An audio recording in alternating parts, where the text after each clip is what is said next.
एक छोटे से गांव में एक ईमानदार किसान रहता था। उसका नाम रामू था।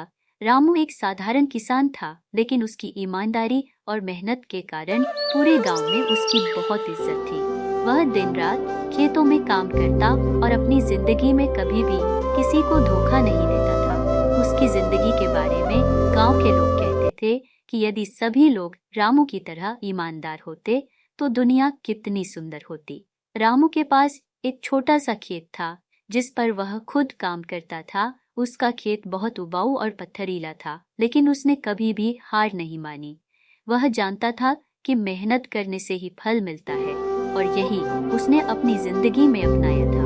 वह कभी भी किसी दूसरे किसान से अपनी फसल में मदद नहीं लेता था और न ही किसी के साथ कोई अनुचित काम करता था। एक दिन गांव में एक बड़ा व्यापारी आया जिसका नाम कृष्णलाल था। कृष्णलाल बहुत बड़ा व्यापारी था और वह अपनी व्यापारिक रणनीतियों के लिए प्रसिद्ध था। उसने गांव के किसानों से बहुत सस्ती दरों पर उनकी फसल खरीदने का प्रस्ताव रखा।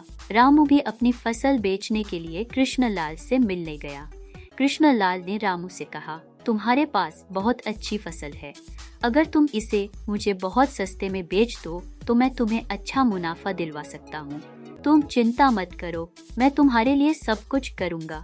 रामू ने कहा, भैया, मैं अपनी फसल किसी भी हाल में सस्ते दामों पर नहीं बेचूंगा। मेहनत से जो फल मिलता है वही सही है।